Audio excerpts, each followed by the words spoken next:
Friends, this is Pappu mom from Pappu's kitchen. எல்லோரும் எப்படி இருக்கீங்க? நல்லா இருக்கீங்க நம்புகிறோம். நாங்களும் ரொம்ப நல்லாயிருக்கோம். இன்றைக்கி பருப்பு சாதம் செய்யலாம் வாங்க. அதுக்கு நான் 1 கப் பருப்பு, 1 கப் ரைஸு, ஒரு பெரிய வெங்காயம், சின்ன தக்காளியாக இருந்தால் ஒரு 2 தக்காளி எடுத்துக்கோங்க. சாம்பார் தூள் 3 டீஸ்பூன், கடுகு 2 வரமிளகா, 1/2 டீஸ்பூன் சீரகம், 1 டீஸ்பூன் உளுந்து, 3 பல்லு பூண்டு, கொஞ்சம் மஞ்சள் தூள்.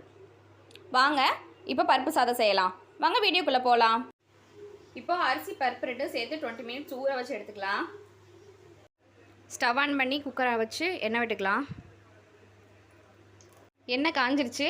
இதில் கடுகு, வரமிளகா, சீரகம், உளுந்து எல்லாத்தையும் போட்டுக்கலாம். இது கூட பூண்டு,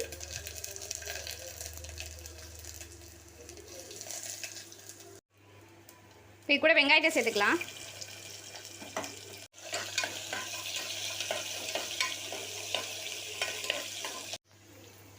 இப்போ இது கூட தக்காளியை சேர்த்துக்கலாம்.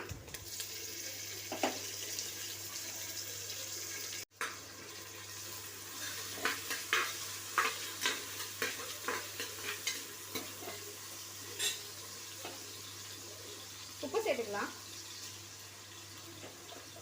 கொஞ்சம் பெருங்காயத்தூள் சேர்த்துக்கோங்க.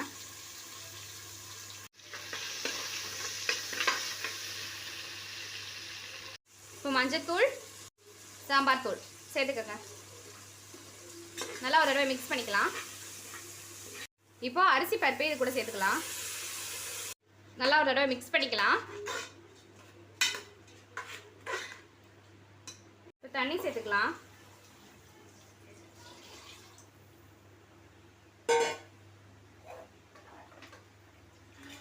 ஒரு கொதி வரட்டும். இப்போ அரிசி போட்டு கொதி வந்துருச்சு. இப்போ லிட் போட்டு 2 விசில் விட்டு எடுத்துக்கலாம். அவ்வளோதான் ஃப்ரெண்ட்ஸ், பருப்பு சாதம் ரெடி ஆயிடுச்சு. இது கூட கடைசியாக கொத்தமல்லி தழை சேர்த்துக்கலாம். அவ்வளோதான் ஃப்ரெண்ட்ஸ், சூப்பரான ஒரு பருப்பு சாதம் ரெடி. நீங்களும் உங்கள் வீட்டில் இது மாதிரி ட்ரை பண்ணி பாருங்கள். இதே மாதிரி தொடர்ந்து வீடியோ பார்க்க பப்புஸ் கிச்சனை லைக் பண்ணி, ஷேர் பண்ணி, சப்ஸ்கிரைப் பண்ணி வச்சுக்கோங்க. தேங்க்யூ ஃபார் வாட்சிங்.